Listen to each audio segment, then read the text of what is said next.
Hey everyone, I'm talking to Olivia, and we were just talking about this such a mess. And the mess, of course, is Donald Trump's presidency and all the clowns that he has put in positions of influence.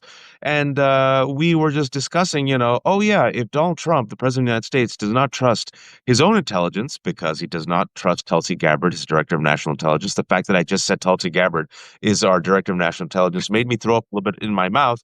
But nonetheless, she relies upon U.S. intelligence. And we found out earlier this week that Donald Trump threw her and U.S. intelligence under the bus twice. And so I asked Olivia if Donald Trump is not trusting or believing or listening to or reading his own intelligence, Olivia, whose intelligence is Donald Trump relying upon during what could be World War III between Israel and Iran?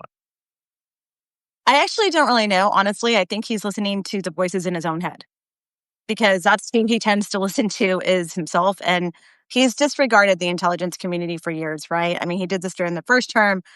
You put the facts in front of him, and whatever facts he doesn't like, he sort of twists and distorts to facts that he agrees with. And so I don't know. I mean, my concern, as you saw, I was very public about this, was that we're going into this with someone who's completely disregarded what the intel community is telling him.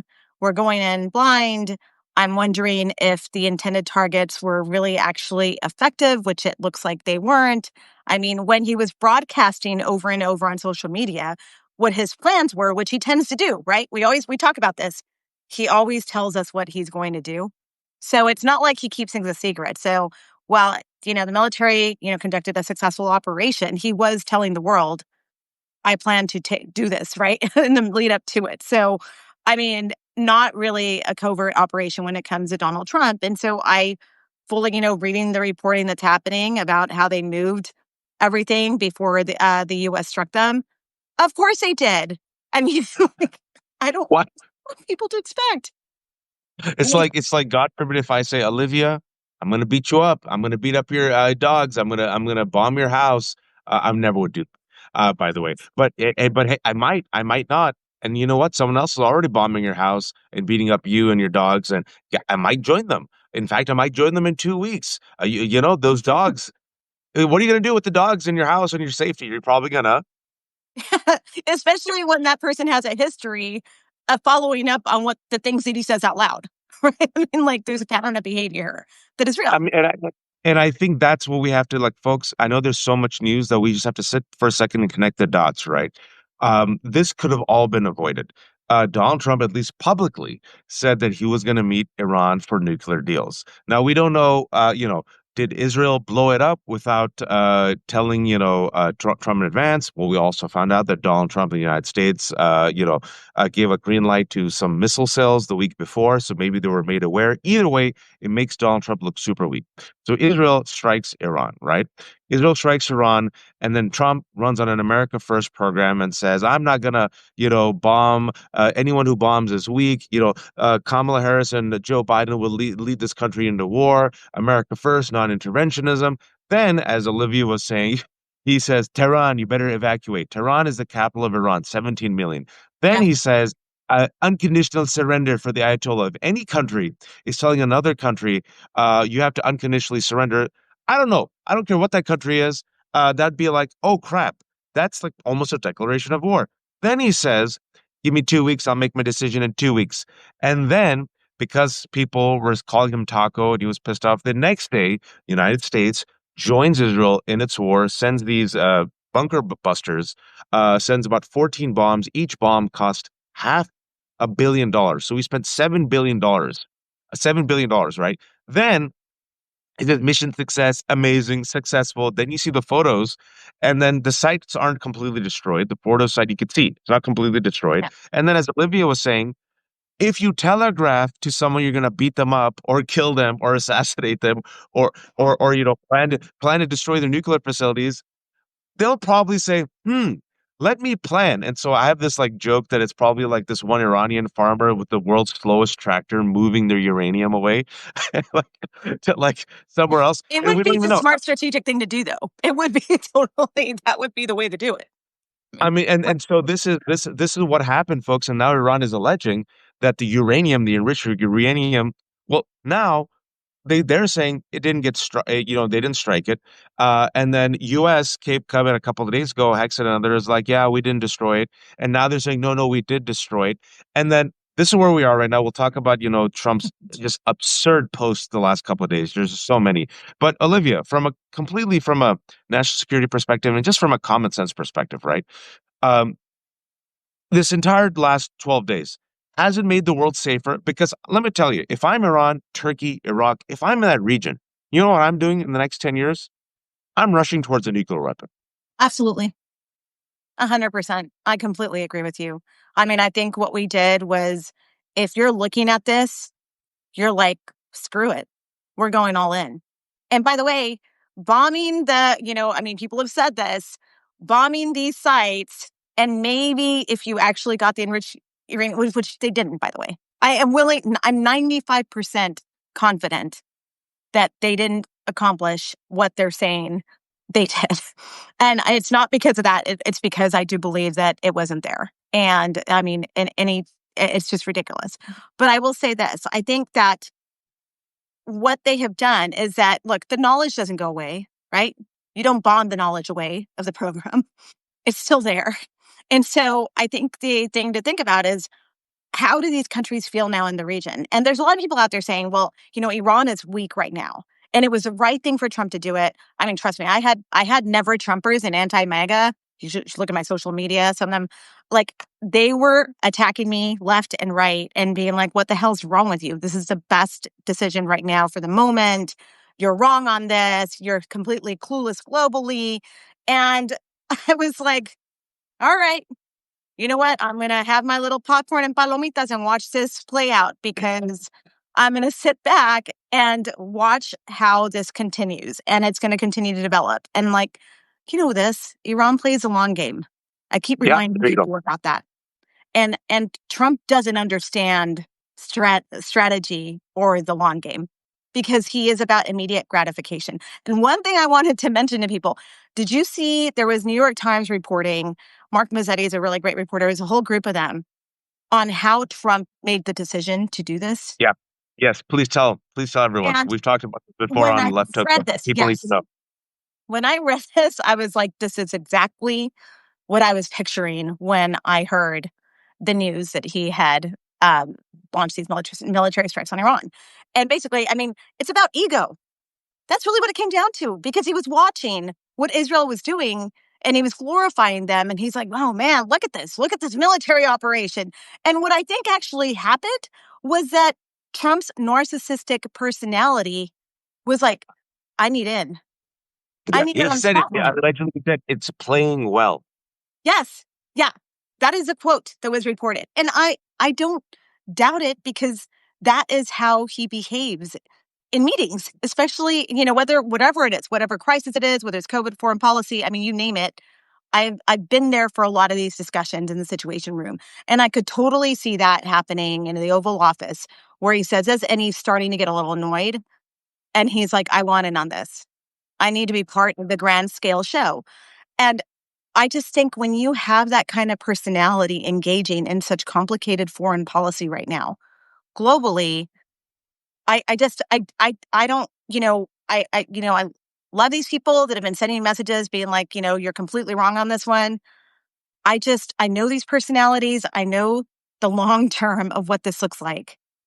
And as much as it may have made a dent now, the longer strategic picture, I think we're in trouble, especially when it comes to someone like Trump, because you and I both know he can't stick to a plan. Nope. So they're Look going at the to need last few people days. around him. Yeah. Can't even stick to the message, folks. You can't even stick to the same messaging. Look. There's just so much. Last 2 days. All right. JD Vance gets sent out and gives one of the dumbest quotes I've ever heard. Several of them, but one of them was, "We're not at war with Iran. We're at war with Iran's nuclear facility," which is like me saying we're not at war with Afghanistan. We're just at war with Afghanistan's caves. And then he says, "Don't worry, this isn't a regime change." And then even Pete Hegseth said, "Not a regime change." A few hours later, that same day, Donald Trump says, "MAGA." regime change, right? He throws JD Vance under the bus. He throws Hegseth under the bus, right? Marco Rubio is just the world's just most pathetic reek, son of immigrants who should know better, from Florida. And now they have did you hear about that, essentially that detention facility slash gulag they're making in Florida, Yeah. surrounded by shark? Yeah, yeah, and then he comes out on Face the Nation yesterday and says, "Who needs intelligence? We're just going off of which confirms what The Olivia is vibes. saying, the New York Times article, that it's just vibes, and that Donald Trump saw it on Fox, and he saw the cheerleaders on Fox, he saw the warmongers on Fox, Yes. and he goes, "Oh, it's playing well on Fox." And then some of these people like Hegseth, Rubio, and even JD Vance allegedly were like, "I think this is a bad idea. You shouldn't do this." But he was looking at Fox, doesn't listen to his own staff, right? Listen to Laura Loomer twice, and based on Laura Loomer, the friggin' nut, who's the craziest conspiracy theorist, who's so crazy that even Marjorie Taylor Greene is like, she's racist. He listened to her folks over his own national security in, reassigning some people based off of Signalgate, but I digress. So he watches Fox. And some people are saying in that New York Times article, and it must have been Hegseth and Rubio and a few others, gosh, I wish Tucker Carlson was still on Fox because he would have gotten another perspective. This is what we're basing potential World War III on, folks. People have already died in Iran, in Israel. These are civilians who have already died. The temperature has risen, right? High alert. And Olivia is saying there might be now nuclear proliferation. Gas prices have gone up, and he did it off of vibes. Olivia, and another thing I want to say is, and I'm so happy. I know some of the personalities you're talking about, some of the rhinos, never Trumpers, some of the neocon hawks, they got their war boners on for Iran. And guess what? Oh boy, did they. They They were came after me while I tell them. I'll tell you what, they were not happy with me. I got a lot of texts. well, because you were in the first Trump administration, you're a former Republican, and they could see like, oh, you're betraying us. This is what we've always wanted. But fast forward I saw you, and I'm like, man, Olivia, good for her, because I could imagine the pressure you're in because you come from that world. I'm so glad we're talking about this. I'm glad you're admitting it. But just look at a couple of days, folks. Who was right? Olivia was right, and all those people with their war boner texts and tweets and blue sky posts. We're That was like milk and sun. Those I just, tweets. I just, and look, I mean, did it hurt a little bit? I mean, because it's hard and, you're kind of in the trenches and you've been standing up to this person for a while and then it fractures, right? The circle fractures. And you know what? It's okay. I'm fine with it because I have sat in enough crisis rooms, situation rooms. I was there for the original planning of the Iraq War. I was there. I was Ambassador Bremer's aide. I've deployed to Baghdad. I saw intel failures. I saw what we believed was true. Then later on, we find out it's not true. I've seen the aftermath of war and what happens. I've seen the aftermath of Afghanistan. I have lived this so many times firsthand. And yeah, look, I'm going to admit it. I used to be a war hawk too. I will own that. But I think over time, when you actually live this firsthand and you see policy decisions, diplomacy, and all of the impacts, and what does it lead to, right? Longstanding, protracted conflicts that don't actually resolve anything. They don't bring peace. They bring hurt and pain, loss of life, death. I mean, so you really start to take a step back and you're like, okay, is this really deterrence? Or is this just fueling complete instability and we're just enabling a situation? And by the way, you don't get regime change by going in and bombing externally. We've shown that. History has proven that over time. Regime change comes from internally. We've seen it, right? And I feel like I'm on my soapbox by myself here as a, No, no, recovering war hawk conservative, but I think it's important to acknowledge when you grow and you evolve because of real life experience and viewing it. And yeah. Do I look no. back on that Can I truth do this, and see Olivia? that? This is why I appreciate you, and I'm not saying this to make you feel better, but let me give you my perspective. You say you're a recovering war hawk and neoconservative. I was a 21-year-old senior at UC Berkeley when the war on terror happened, and I had a different perspective as a Muslim, as a person of color. I saw what had happened domestically against our communities, and I was marching against the war because it's the world's worst. I told you so. I predicted, like so many others, that this would happen, that the war would fail, that I didn't trust the intelligence. The intelligence later, at least folks, at least George W. Bush and the neocons at least made like a theater. At least they tried to sell the war. Donald Trump doesn't even try. He just goes off of vibes, right? And then we said, listen, with the creation of DHS and ICE and Patriot Act, what people don't realize, and that time was wild, folks. If you lived through that time, America Yeah, wanted blood. it I was. said, in this time of rage and anger and revenge, we're going to voluntarily give up our civil liberties for the feeling of safety. But the long tail of this is that knowing, just being a student of history and being Muslim and knowing those folks, they will not greet us as liberators. They will not be garlands, right? There'll be more instability. And in Iraq, folks, what happened? ISIS rose. In Afghanistan, Awful. who is in power right now, folks? Taliban, right? U.S. soldiers coming back in caskets, right? The all this money being spent, people realizing the lies. So all that American might and rah rah rah. What happened, folks? Absolute chaos and disaster. And then Barack Obama, when he was elected, in part because of the failure of the war on terror, and the economic crisis, he had to go give an address in Egypt to literally apologize, essentially, to the world and repair, right? So it's not even just we've seen this in the past, Olivia. We've seen this in our lifetimes. And what I appreciate about you is what I've been saying for 23 years is listen, people make mistakes. I just want people to own up to it and say, you know what, this is what I thought, I was wrong. But you know, and I know, Olivia, all of those people have failed up. And they failed up in life, all the war hawks. And instead of saying, you know what, I was wrong, this is why I was wrong. Instead of having some humility, instead of having some wisdom, instead of saying, you know what, I saw what happened. You know them, Olivia. They've never apologized. David Frum has his war boner on right now. David Frum is the one who coined Axis of Evil, us versus them. And so I appreciate you doing it because I see that entire circle. We don't need to name any more names. And I'm like, you've learned nothing. You've learned nothing from the past 25 years. And now there's a new generation that you're perfectly willing to drag into this war because of your own ideology or your own vibes or your own beliefs. So I just want to say to everyone watching, the 1,000 people watching, I appreciate it, Olivia. I appreciate people who can learn from their mistakes. And I can imagine, again, this is the first time Olivia and I are talking. Well, we had a text before. I won't quote. I think you quote you like, this is really effed up. And I'm like, if Olivia saying that 4 or 5 days ago, that's true. But I just want to say that for people watching, I appreciate you sticking true to your guts, especially in the past week. Look, and the last week has proven you right. Are we safer now, Olivia? You No, tell me. no. And I think what is really disturbing is also, I mean, here's the other thing that really bothered me, that all of a sudden, all of these people decided that Trump in this circle of people was trustworthy. All of a sudden, How? Like, with everything that we have seen in the past decade of Trumpisms right now, right?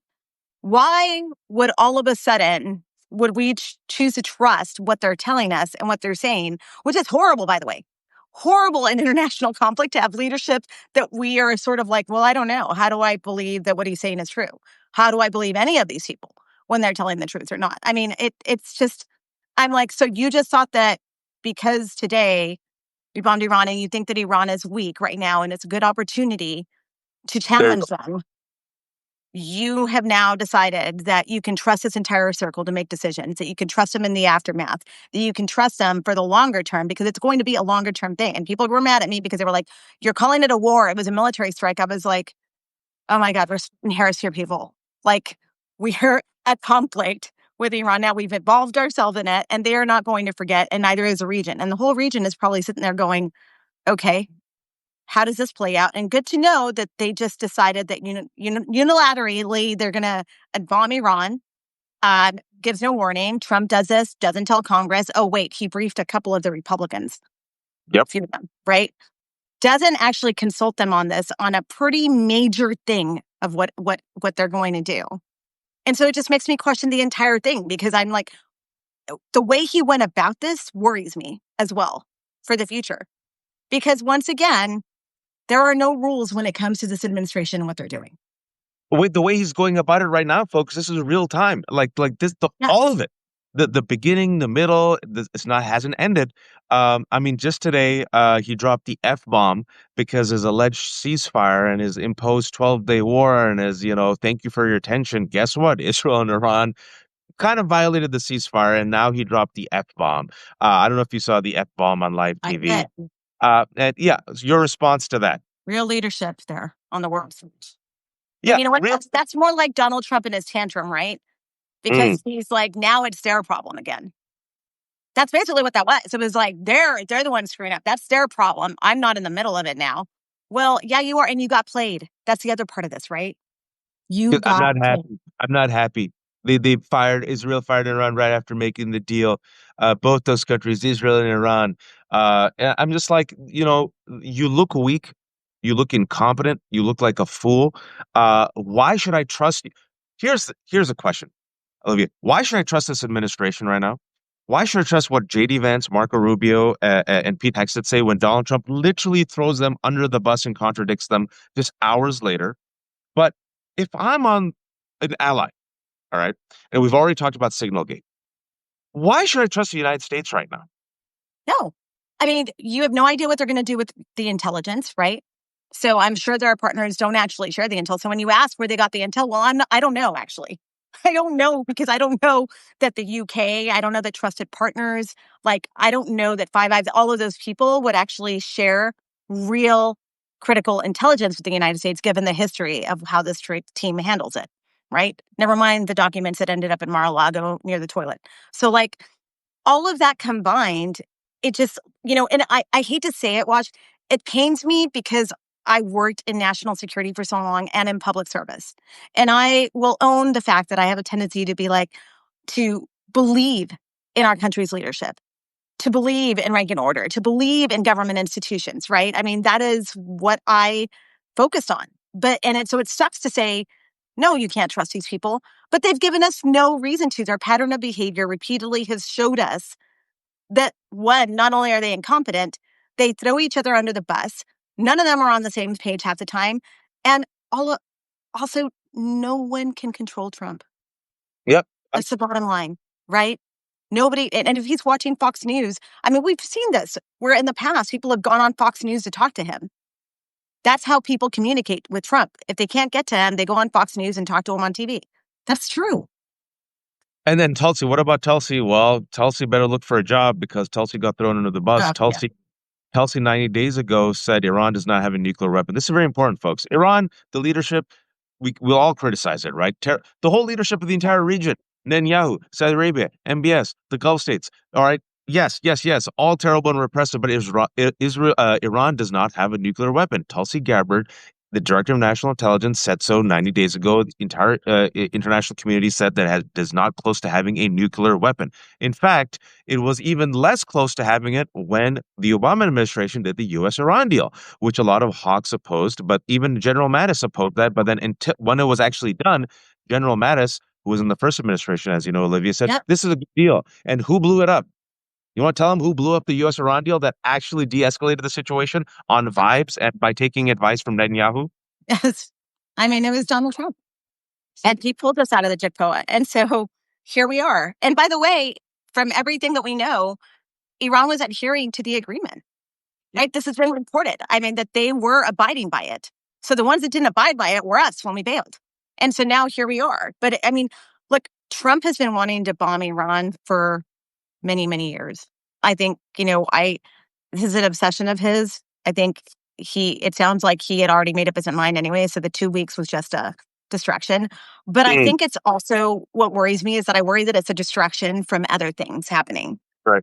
Right. I mean, what is happening with Ukraine? What's happening here domestically? Oh, and by the way, now that we're worried about cyber attacks here, sleeper cells here, with Iran retaliating domestically here, I'd like to know what the plan is for, now they're pulling FBI agents off who are out there, deployed throughout the country.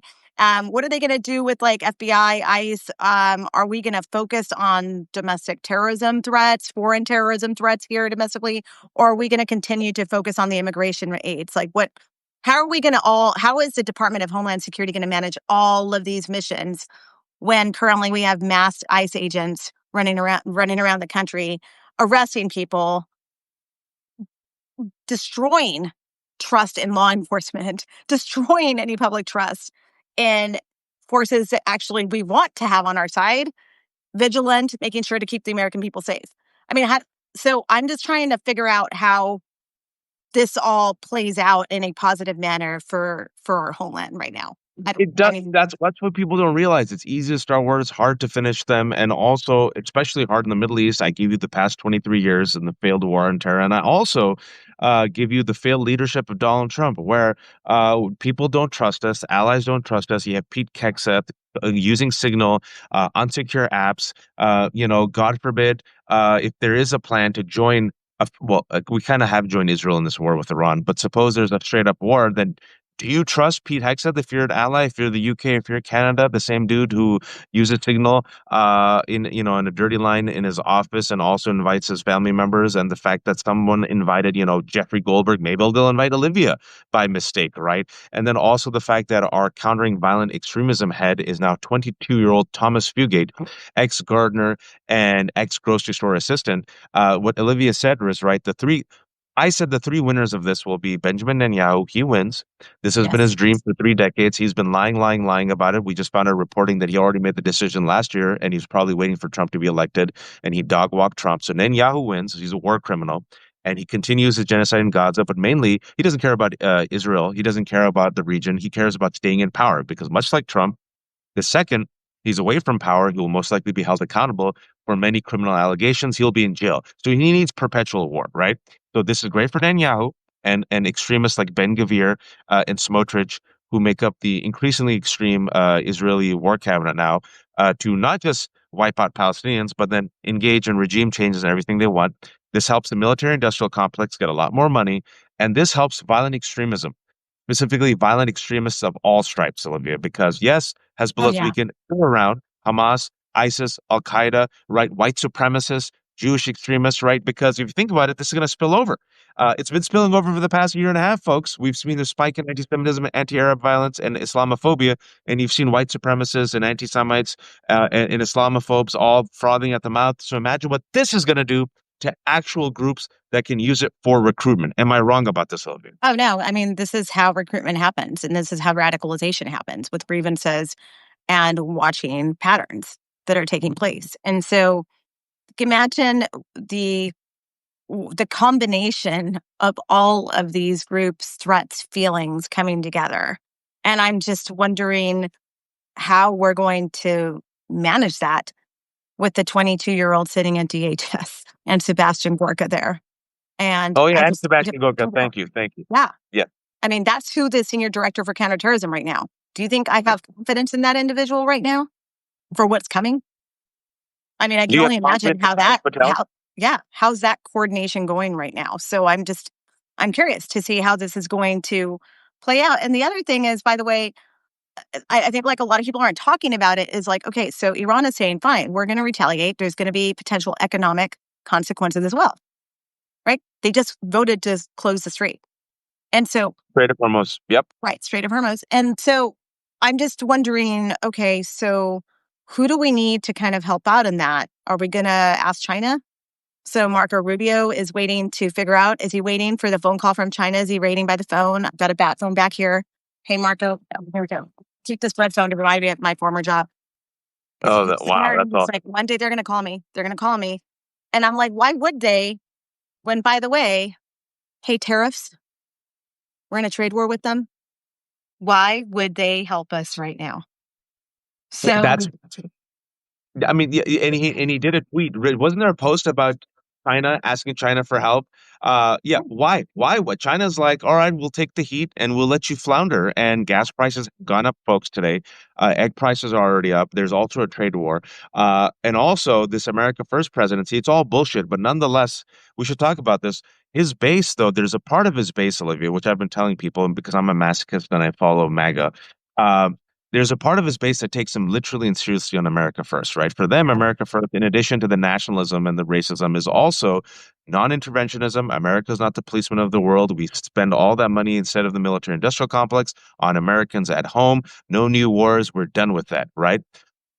That base is pissed off. I don't know if you heard yesterday, Marjorie Taylor Greene and Steve Bannon, Tucker Carlson, but silent. But before that, Thomas Massey, folks, they are coming out and saying they're against this. Why are we, the United States, they're saying, at war on behalf of Israel, right? And furthermore, there's a part of MAGA, much like a lot of the youth across the board, that has been radicalized in real time in the past year and a half, watching this genocide stream onto their phone, and they're like, "Why are we helping Israel?" And now they're like, "Why are we supporting Israel's war?" And so now you're seeing this little shift, this break in MAGA. But I'm really curious, what do you make of this break? Because I think, people say everyone will fall in line. Yes, the Fox fell in line, the Rhinos fell in line, Charlie Kirk fell in line, but this faction did not fall in line, Olivia, and they're pissed. And the YouGov poll came out 2 days ago, which is a shocking poll because you and I have been around for a while. You never get this much a consensus in America. 85% of Americans said they're against the war. Only 5% Yes, they're I saw for that. the war. And Have we ever seen that that before? actually, that to me was significant, right? I mean, that goes to show that the consensus across America right now is that they don't want the US involved in a war. And so I think, here I am, like saying, I think Marjorie Taylor Greene and these people, what they're saying is they did run an entire campaign saying bring them home, right? They complained they were beating up on Biden the entire time, saying, oh, if this were happening, this wouldn't happen if I were president because there wouldn't be war. And if I would be strong and there would not be bombing. I mean, he ran the entire time taking pot shots at the Biden administration and others, saying that it wouldn't happen under him. And so what has he done? He's completely flipped on it. And so I think what you're seeing there is this is a group of people who's like, wait a second. They're looking around and they're saying, we just told a bunch of families that we're not going to get involved in war. We're focused on everything that's America. And now we're involving ourselves in an international conflict. And look, do I think they'll fall in line? Yes. Right. I mean, they will. They're going to figure out how to spin this. And I actually think that's already starting to happen. I actually think that's why he came out and dropped the F-bomb, because he's trying to project to that group of people and his Yep. supporters, which is what he does. It's not me. It's them. It's, these crazy leaders over there. I mean, I tried to take care of it. I was trying to prevent nukes. I was trying to keep you safe. That's what he's doing right now. He's already starting to lay the groundwork. And he's going to try. So you know who it reminds me of? It reminds me of Putin. It reminds me Yeah. of dictators. That's what I'm seeing in terms of the patterns here with him, is that he's like, oh, it's not my problem. No, it was them. It was them. Well, no. I had a peace agreement, but they're the ones that are breaching it. And I'm like, dude, they were never at the table with you. They were using you. They dog walked you.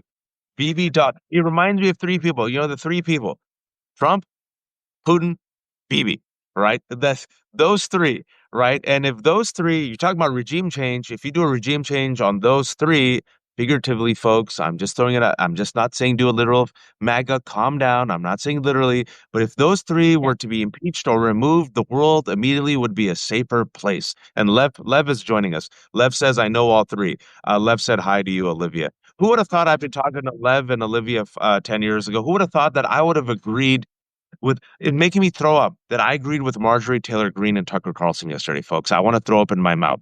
I have to tell you, I was sitting there and I was thinking to myself, I was like, oh, I'm sure that a lot of these people that are mad at me for not agreeing are sitting there going like, how does Olivia feel being in the same camp as these individuals right now? And I was like, well, you got to stay true to yourself, right? And I'm calling it for what it is. Everyone And you're is going to be on the viewing it right from their side. own. You're on the right side of history. You're calling it for what it is, and you're going to be on the right side of history, and take it from a person who was called terrorist and this and that and joined thousands of people against the war on terror. It was the world's worst. I told you so. But in the long run, we were right, even though so many people were destroyed. What we want to do now is avoid.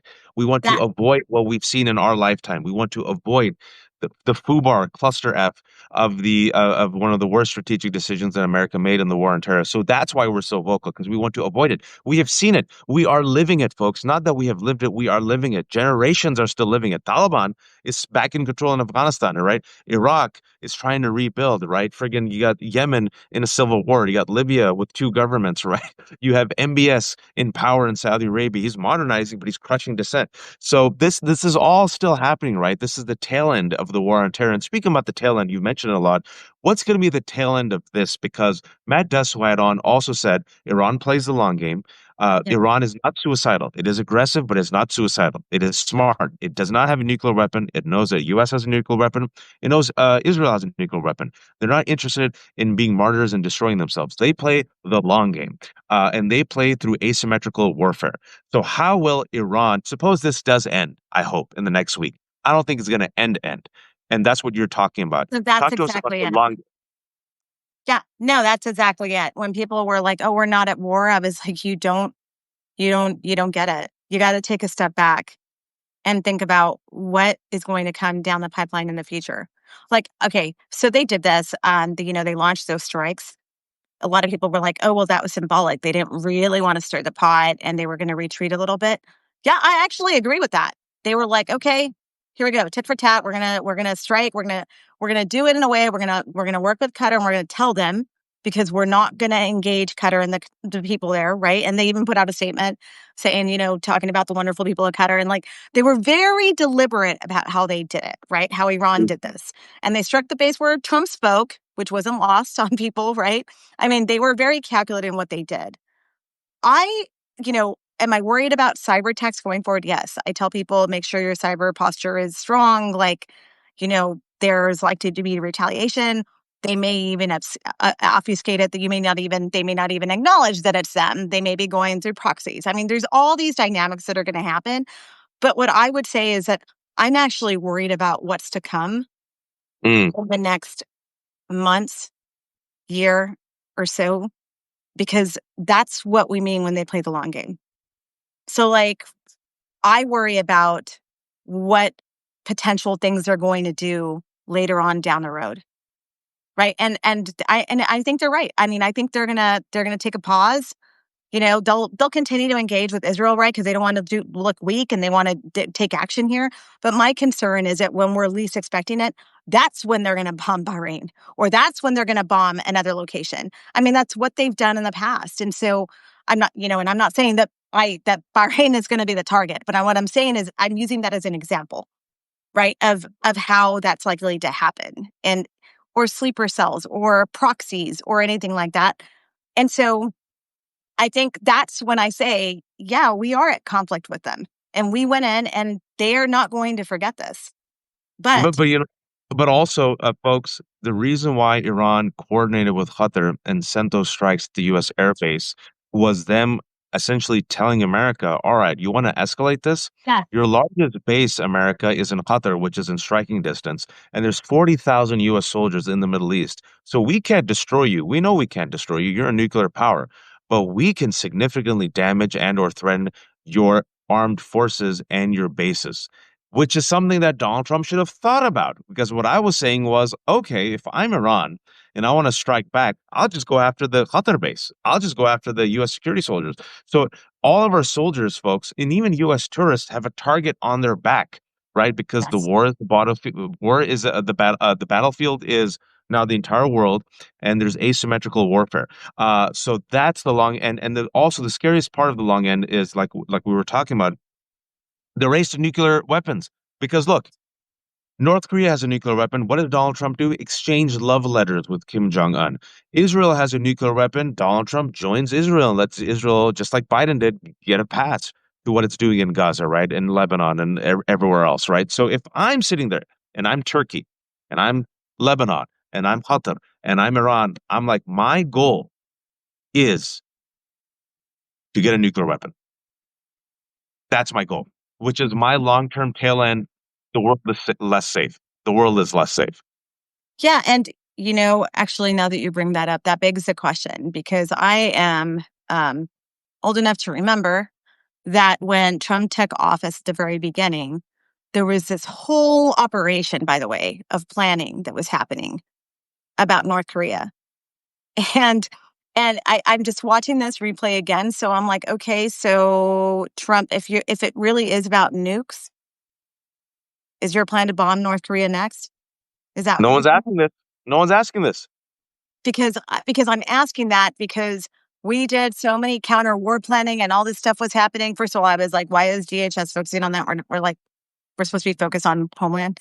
Okay. But anyways, but there was all this planning of happening about like, what if they were going to use nukes, or what if they were going to bomb, and what if they were going to do? And so I just think that's interesting because that was the focus back then, right? And then he writes these love letters, and then he becomes besties with him. And so I'm just curious, like, are we going, what's the plan here then if we're really like anti-nuke focused, if that was really, really the core of the agenda, which I was thinking about the last couple of days, right? I was like, is this really it? But I don't think that it was. Yeah. Well, real quick, do you want Lev to come on in, Olivia? I want to Yeah. honor you as a guest. Lev, you want to join real quick? Let's bring Lev in if I can. Lev, and I want to ask you a question before Lev comes in, if he comes in. Uh, Real quick, what should Democrats be doing? Because I'm saying, it'd be really nice if we had an anti-war party right now. And you said, did you see Jeffrey's the pathetic response to when they asked him about, oh, did you see what Ro Khanna said? He goes, I haven't gotten time to it yet. We're trying to hold Trump responsible, right? Uh, oh, hey, Lev, how's it going? Hey Well, guys. hey, let Hey me Olivia. let Olivia answer this real quick because I want to ask her about the Dems and what they can be doing. Because someone talked to me yesterday and said there's a wide open lane. There's a wide open anti-war lane right now, and Dems, such as the Dem leadership of Schumer and Jeffries, are not taking it. But I ask you, Olivia. I've been kind of wondering that in the past couple of days. I mean, why aren't they nailing him on this? Why aren't they like talking about the fact that he didn't ask for the people's input on whether we were going to get dragged into this conflict by going through their elected representatives, is what I mean, right? He didn't go to Congress, he didn't consult them. He went around them. And also he completely ran on an anti-war platform. So play his clips back at him. So like, I don't understand. It's not that hard. And I think what I think it is, though, is I think that it's fear of trying to figure out where maybe the moderates are in the party versus the more like progressive arm of the party. But at some point, you've got to stand for something. That's right. So I just, I don't, I guess I'm trying to figure out like, why can't they decide on one cohesive message? Because we know that the right does that, right? I mean, we'll see it. We'll see it play out. And Jeffries had a chance yesterday, and when he was asked about Ro Khanna and AOC and Massey and these other folks have brought up, this resolution, he literally said, "I haven't gone around to it, folks." What type of leadership is that? And we're seeing cracks develop in MAGA. Lev has been talking about it. I've been seeing these cracks develop yesterday. But Lev, for those who don't know, I'm talking to Lev Parnas and Olivia Troye, folks. This is where we're at. This is 2025. I The know. world comes full circle. Lev was, a campaign operative for Donald Trump. Has split from MAGA, much like Olivia. Olivia split in the first administration because she's like, well, her job was to do national security. She goes, I can't do this. Part and parcel of the MAGA movement, knows it really well. Lev, your take on this current moment, specifically right now, with Donald Trump, in my eyes, floundering as the world might be burning due to a potential World War III. Thank you for having me, Wajid, and hi Olivia. It's been a while. Hi, Lev. I know. It's and you guys are doing great work, and as I say, right now Substack. Thank God for Substack. Independent journalism is able to get the truth out because the media is spinning, and I agree with what Olivia said. What you guys were just talking about when it comes to the Democratic leadership, there is none right now. That's one of the biggest problems because right now is the moment when it's time to act with the cracks. Because trust me, I mean, not only was I in MAGA, I was one of the top leaders of MAGA, and I'm seeing, speaking, and I have still a lot of, context in that world with the stuff that I'm hearing and the division and the fighting and the stuff that there's no going back because, so even if you see it in the media where they're spinning, like with Elon, supposedly there was peace, there is no peace. There is no going back in some of these things, and you see it going. And so right now is the time. And that's why everybody should put pressure on their congressmen, senators, Jeffries. Somebody got to take up the, and it's not going to be Schumer. It's not going to be these guys. It has to be somebody fresh. It has to be somebody, we need like a Bashir's from Kentucky, we need somebody like, Great. Gavin Newsom, yeah, but Trump targeted him. Trump's doing to Newsom what he did to Biden. I remembered. I was right there. He was scared of Biden, and for some reason, Trump is scared of Newsom right now, and that's why Trump right now is going after Los Angeles. Think about it, guys. With all of this craziness going on, we still have the National Guard in Los Angeles. We don't have protests. We don't have.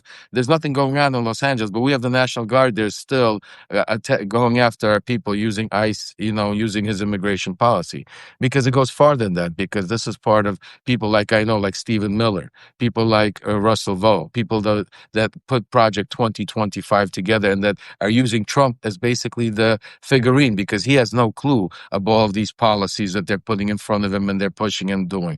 And this is part of it, because right here, guys, Vladimir Putin is pulling the strings, and Trump is his puppet, and Bibi Netanyahu is the joker in this whole thing that they can't control, and that's why this thing is the way it's playing out. And I know all three very well, and I could tell you. Well, Lev. Okay, so let's bring in the Putin angle, right? So if you make the allegation that it's Putin being the mastermind right now, and Putin is benefiting from this, some people might ask, well, okay, how does Putin benefit from the fact that its ally Iran is being, might have a regime change, and as we know, it's also Syria.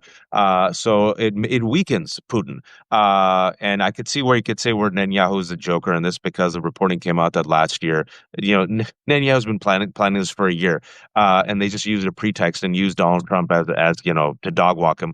But what's Putin's endgame in this?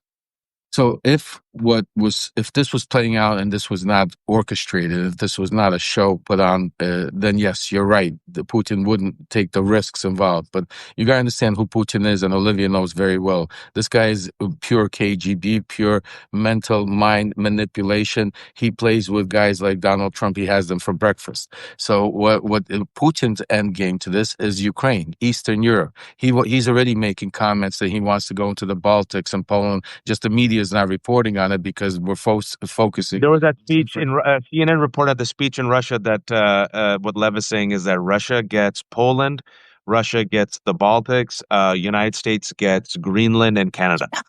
Thank you so much. I mean, nobody's talking about it. God bless you. I mean, this is what I'm saying to you. There's why Putin is pulling the strings. So Iran is an axis of Russia. Iran, they have a relationship, where first of all, they do a lot of their dirty work, their terrorism acts and stuff like that. Second of all, the jihad missiles that that they supply Russia with in their war with Ukraine. Third of all, they help them with their shadow oil fleets that Russia goes all around, to divert our sanctions. Then they also help them with the Central American narco money, the shadow money that's being funneled from the narcos to be able to, and Olivia knows, to use to be able to fund all of these terrorist acts and fund all of these wars and that were going on. So Iran is very close to Russia, but Iran also listens to Russia because Russia's like, Putin is the father, and they, with their relationship, the way they have it going on. So this is what played out from what my sources told. And if you go to my Substack and you take a look at the past 72 hours, I've been ahead of the media at least 4 or 5 hours of everything that transpired. So basically, if you go back, Trump came out and was talking about that. The first day before we start, the one person that nobody's talking about, nobody's asking where he is and asking questions, as he's the one of the most important person, is Steve Wickoff. Where's Steve Wickoff? How come he's the guy that was in charge of, because I was that Steve Wickoff. I was the guy that was sent that unofficially behind the scenes in the shadow diplomacy to put pressure on Zelensky, to get dirt on the Bidens. But now Wickoff is that other shadow diplomacy negotiating on behalf of Trump. So you don't hear anything from him. That's the first key. You only hear from Hegseth and, people that Rubio, that have never even sat down with Putin yet, have never met with anybody, are just basically figurines coming out and giving the media ploy. So then we take it back. Trump came out and started saying, if you recall, 72 hours ago, that he's, going back and forth. First, he made a tweet that Tehran needs to evacuate. We're about to, hit them. Then he came out and said that, we're close to, maybe some sort of a deal. He was going back and forth. And then he came out and said, I'm giving him 2 weeks. I'm giving him this famous 2 weeks, and I even called him 2 week Donnie 2 weeks. You know what I'm saying to you? Because everything comes with 2 weeks.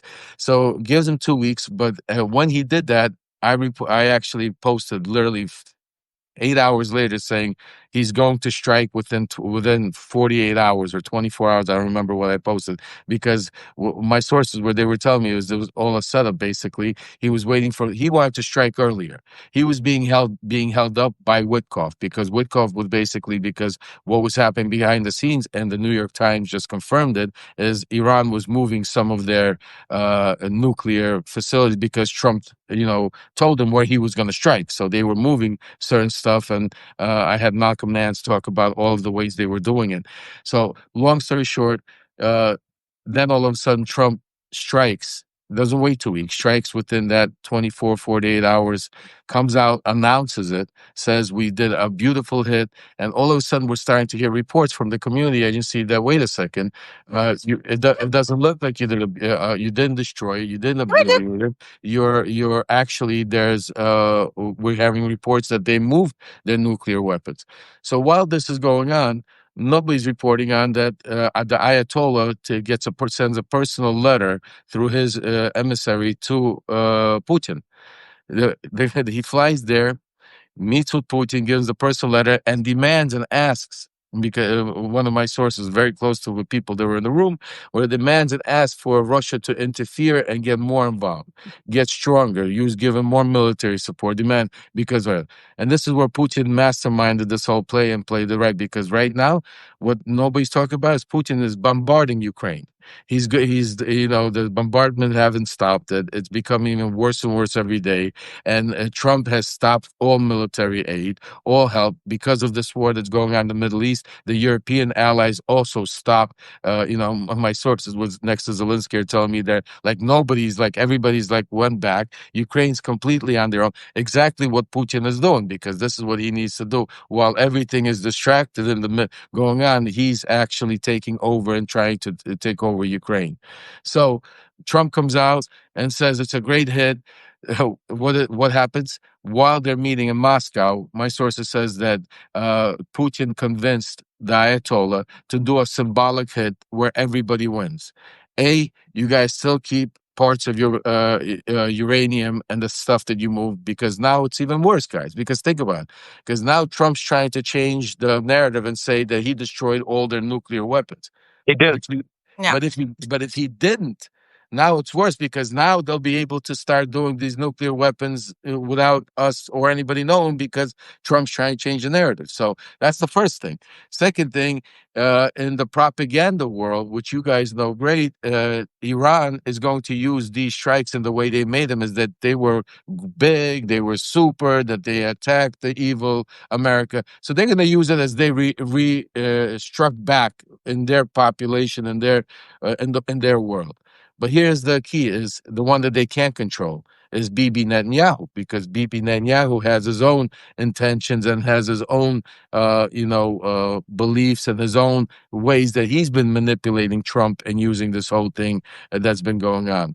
And that's where it came to a clash today, because just think about it, right after the Trump hitting Iran. Iran then comes out, does the symbolic hit, which they notified the United States 2 hours prior, and Qatar 3 hours prior to that, telling him that this is all symbolic, that, they come out with a statement saying that we just sent enough missiles as America sent on us. So when you put this all together, and then all of a sudden Trump, a few hours later, comes out and says, that was a weak hit, they're weak, but now we have a peace deal. We have a peace deal, and he goes off on announcing something that both sides didn't know what the hell is going on. They keep hitting each other, and what's it called? And today you saw it come to a clash where he lost it and basically came out and Drop the F-bomb. Drop the F. Lev, if you hear those dogs, is because Olivia is such a professional. I have it too. I was like, is that Duke or is that? Yeah, because Olivia's dogs, the Lev's got dogs, Olivia's got dogs. Even the dogs realize we're in a cluster F. But no, Lev, thank you for joining. I'm respectful of both of your times. And Olivia, I know I wanted to keep you only for 30 minutes, but I'll give you both the final word. here. And for the 2,000 people watching, we started around 12 o'clock. I'm going to have this up. Olivia and Lev are going to have this up also on their Substacks in an hour. Strongly recommend going back, watching the full conversation because Olivia drops a lot of gems. And Olivia also, in particular, and Olivia and Lev, they know this MAGA world. And Olivia took a lot of hits the past week because she came out against this war, correctly called it for a cluster F. And a lot of the folks who are rhinos are like, no, but Donald Trump, even though he's incompetent on everything else, on this we'll trust him with potential World War III. And she goes, nope, nope, you're not really paying attention to the blowback and the long tail of it. And the long tail of it, forget the long tail of it, the short tail of it. Because as Lev said right now, folks, both countries, yeah, ceasefire. Donald Trump has no control over this, and he got so frustrated that he dropped the F bomb, which shows you that a man is not under control. And then you also have Russia that has a part in this. You also have different countries that are going to maneuver and play the game to strengthen themselves. You have Ukraine being bombed. You have Gaza being decimated, right?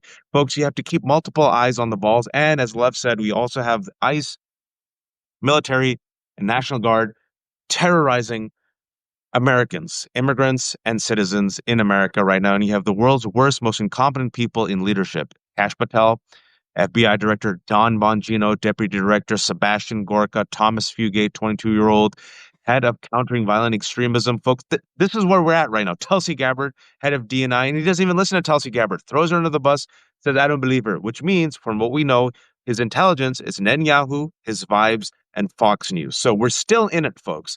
And Yeah. the final word I want to give to you, Olivia, and then Lev, is the way out, what people should expect. And because we're still living in the trauma and aftermath of the war on terror, we know that enough people speak out. If enough people speak out, we could perhaps stop this and pivot it towards some sanity. So what is that final word that you want to tell people? What should we be amplifying? What should people be saying? What should people be calling up and telling their congressmen, Democrats and Republicans, about this current moment? Yeah, I mean, I would say just stick to the facts, right? I mean, because it's all laid out there, and all we are pointing out is just facts. It's the truth about what's happened here, how it's developed, and what's going on.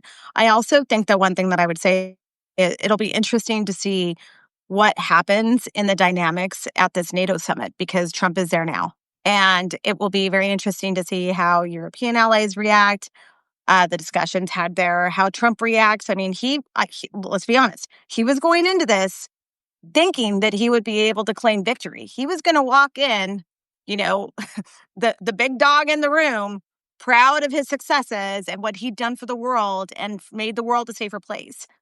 That I don't think is playing out the way they had orchestrated and planned this. So I think that is one thing that I'm paying attention to is what are the statements made during this?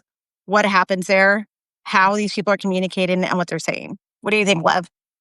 I couldn't say it better myself, Olivia. And I just want to say this. I said, for the Democratic Party, my message is unity. Right now, we need to put all partisans aside. We need to put all politics aside. We need to put all policies aside on both sides. We need to save our democracy, and we need all to be American citizens and join against the evil force, basically.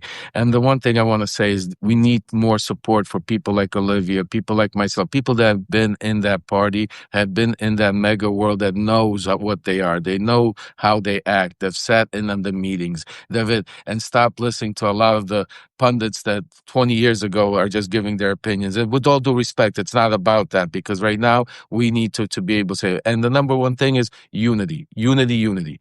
We need somebody to step it up in the Democratic Party to grab like the guys like Thomas Massey, grab guys like Don Bacon, grab guys like Fitzpatrick. There's people out there. I mean, we need 5-6 men or brave men or women out there in the Congress to be able to stand with the Democrats. And again, nobody's saying change party. Nobody's talking about becoming Democrats or Republicans. We'll get to that later. But if we don't do this now, and if we don't act now, we might not see 2026. We might not see 2028, because what Donald Trump is doing, like I said, he's following in the footsteps of his master, Vladimir Putin, and he's using the steps and he's bringing it here to the United States. And when people say, are we close to a constitutional crisis, I say, folks, we're living in a constitutional crisis. It's already happening. We're living in already an authoritarian country. We're already having people that are being taken off the streets with masked men, with no guard, and not even immigrants, American citizens. We have armed federal, military in Los Angeles. We have, right now, the Fox starting this whole Muslim thing, saying under Biden that there was 700, terror cells that came into here that are going to now. This is all part of now to, part of the immigration. So Tom Homan's going to come out and say, now we're going to target not only Central America, we're going to go after all the Muslims. I mean, this is part of Project 2025. And that's why we need to wake up. We need to stand up. We need to unite together. We need to support each other and stop the division and to unite against Donald Trump. And that's the only way we're going to win this. And this is why we need an anti-war party, folks. And the fact that you'd have me agreeing with Thomas Massie and then you have AOC and Ro Khanna joining Thomas Massie. But Jeffries just brushed it off yesterday, which is why I think we need new leadership. If this leadership is not willing to meet the moment, and they're not willing to confront what I believe, and I agree with Olivia, I've talked to her before, is an authoritarian threat, because I believe MAGA is a right-wing authoritarian movement. And I have said before, and I talked to Olivia about this, and Lev, I could quickly get you the last thing is I believe that Donald Trump, if he gets desperate, what he's going to do is he's setting up martial law. What he's going to say, there's an emergency, there's a threat from within. Folks, it's the invaders, it's the Muslims, it's the Iranians, it's the Cubans, it's the Mexicans, it's the El Salvadorans, it's the transgender. I am the commander-in-chief, and the power vested in me, and the Supreme Court tells me that it's my job to protect America. So guess what? Don't worry, we'll have elections. But for right now, martial law, until I could get the threat, the enemy from within under control, we'll punt the elections. But trust me, we'll bring the elections back. This is where I think it's headed. I've asked Olivia this. Lev, real quick, do you agree with me? I couldn't have said it better myself, Wojciech. That is perfectly said. That's what I've been screaming at the top of my lungs. I know this man very well, and what I'm hearing from inside, this is exactly what's being laid right now. That's why because you got just simple fact, remember him, he cares about the polls. He cares about the money. He cares about, and now he doesn't care all of a sudden because he's planning it. He's not planning to give us an elections in 2026. He knows. That's why he's going after the message. That's why he's doing such, blatant stuff. That's why it's important what you guys are talking about here. I agree with both of you that we need leadership. We need somebody set up, and we need to act now, because otherwise we might not see 2026. Thank you both. Oh, yeah, go ahead. Two things that you brought to mind, and I don't want to freak you out because here I go. 2 nights ago, the fact that you just said that, this is so funny. I thought my husband was going to kill me. So I'm sharing a little bit of inside baseball in my family on how things work here. Lev has met my husband along the way. And I sat up. We'd gone to sleep, by the way. We were going to sleep. Dogs were asleep. The whole family was asleep.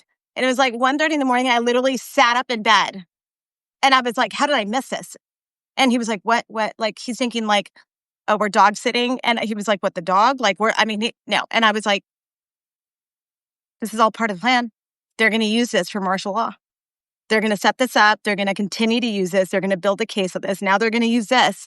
I literally said that to him. And he just kind of looked at me and nodded. And but it bothered me that much why that it literally woke me up out of my sleep that I was thinking about this.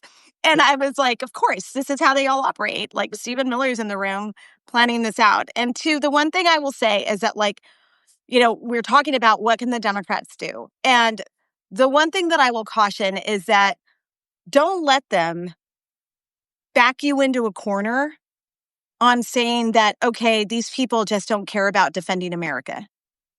And so because you can be against this conflict and be anti-war and still be strong on defense. And I think that is something that maybe is an important thing for Democrats to sit down and figure out how you're going to message that to the American people. Because the one thing that I don't want is I don't want this MAGA movement, and the Republicans are very good at this, where they will back you in a corner and say, well, they just don't understand what it takes to secure our country, strong defense. Like, yes, you can believe in strong defense, but it means that you also believe in strong foreign policy. You believe in strong diplomacy. You believe in actual productive engagement. You just don't believe that you can unilaterally, without congressional approval or discussion, bomb a country out of the blue and just shrug it off like it's another day. And so I would say, like, it's okay to be patriotic in that way. And I say that because I think sometimes the right takes that and runs with it. Well, not Right. sometimes, always. And this is why we have ICE agents and the National Guard and the Marines terrorizing Americans, because the Democrats always see the ground on the messaging and say, oh, yeah, we're going to show you we're strong on immigration. We'll just agree with everything that you say, right? And we won't forcefully come out based on our values and convictions and stand up for immigrant rights. And voila, you see Democrats coming out and voting with Republicans for the Lake and Riley Act. And you see the normalization of going after pro-Palestinian activists like Mahmoud Khalil, who thank God was released, right? Zero crimes, folks. And then you Yeah. see, you see them being quiet for the past year and a half. But folks, look, what I've always said, fascists come after everyone. First, they came after the transgender community. They used it as a Trojan horse. Then they came after undocumented. People kept quiet. Then they came after legal immigrants, students. Now they're coming after universities. Now they're coming after critics. And as you know, Olivia, and as you know, Lev, they go after Republicans as well. I give you Mike Pence running for his life on January 6th, 2021. You are not more white, conservative, and Christian than Mike Pence, folks. They went after Lev. Olivia, they're going after Chris Krebs. Chris Krebs, a Republican whose job was, hey, you told me to figure out who won the election. I did my job. Donald Trump lost the election. And now Donald Trump signed an executive order investigating him for treason. So if they go after these white conservative Christians, do you think you're safe? And if you think I'm being an alarmist and Lev's being an alarmist, Olivia's being an alarmist, I'm not a conspiracy theorist. I go off the facts. I remember 2018, 2019, I said based on Donald Trump, I take him literally and seriously, his statements, his actions. He's not going to leave peacefully. And guess what happened? He didn't leave peacefully. And then they said, well, Marjorie Taylor Greene, she's a nut. And I said, nope, she's going to be the future of the party. And voila, she's the future of the party. Oh, they're going to normalize under Trump. Nope. 80% of Republican voters believe the big lie, folks. So see with your eyes and hear with your own ears. Believe the evidence that you're seeing. This dude said in October, right before he was elected, I will unleash the National Guard and the military against the quote enemy from within. And now, as Lev said and Olivia said, we have the National Guard and military and Marines terrorizing U.S. citizens. And now the Supreme Court said yesterday, one of the most horrific rulings, one of the most shameful rulings, that the Trump administration can literally just kidnap immigrants and rendition them to foreign prison sites. I'm talking about Sudan, El Salvador, literally no due process. And the Supreme Court, for whatever reason, said, yeah, the president could do that. So good luck, folks. If you think we're crazy, just open your eyes. But there's more of us than there are of them. Let me repeat this. There's more of us than there are of them. We have the numbers. Donald Trump has never cracked 50%. According to the latest Quinnipiac poll, he's at 38%. 85% of people are against this war, which is just a stunning number that I never thought I'd see. Yeah. There's more of us. We see the No Kings rally. And I'll say even in LA, based upon the grassroots leadership and protest, LA Dodgers responded to that and blocked ICE from coming to Dodger Stadium. And LA Dodgers then gave $1 million to immigration rights. So, as Lev was saying, these polls matter, folks. Corporations are moving away from the law firms that bent the knee to Trump because they realize it's toxic. Costco's foot traffic has gone up. Target's foot traffic has gone down. And the midterms are around the corner. There's still a chance to save our democracy. People like Olivia and Lev, they're doing the good deeds, even though they're past, they're with MAGA, they turned. And I always say I believe in an off ramp and I believe in a redemption arc. And I really appreciate Olivia on this show saying, you know what, I was part and parcel of the neocons and the war on terror, and I saw it firsthand, and I saw the mistakes, and I acknowledge the mistakes, which is why I'm trying to not repeat the mistakes. It takes a lot of guts, folks. I've always said a lot of those people who are those neocon warhawks, they all failed up in life without ever apologizing. Olivia recognized it. She came out of the Trump administration in the first one. She's been on the right side. She's taken the arrows. Lev was the guy. He was the guy. And Donald Trump and MAGA turned on him. So I believe democracy, you want it's addition. Bring in all the people. You might not agree on everything, but if we agree on democracy and against authoritarianism, let's find a way to link arms. And you see us three right here. Before we leave, shamelessly promote yourself. Olivia first. How can people find you and share you and support you? I'm here on Substack. I'm Olivia Troye, and that's where you'll find me on social media too. Lev, how can people support you and find you? For me, it's most important. You here on Substack. That's where I'm at. Also, you could find me here, but support also independent journalism like Wajid, like Midas Touch, like my son Aaron Parnas, and listen to more like people like me and Olivia. Because trust us, we're here. We're risking it. A lot of people don't really understand that how we really risk a lot to come out here to give you the information and the truth that we've been inside. Because this is what it's important now. And right now, it's all about unity, one voice, one message to beat them, and this way, save our democracy. Thank you for having me, Wajid. Thank you. The 2,500 people who joined, we're going to have this up in an hour. I strongly recommend listening to the entire conversation with transcripts. This is the Left Hook. I've kept everything for free, not because I'm an idiot, but because I'm a fool. There's no paywalls. You pay what you can. I believe that people should be informed because someone told me democracy dies in darkness. I wonder who said that. So give what money you can. If you can't, at least spread the good news. Be informed, be kind, be empathetic, and please, oh, please don't be a fascist. Lev, Olivia, keep up the good fight. Thank you, everyone. Take care. Thank you, babe.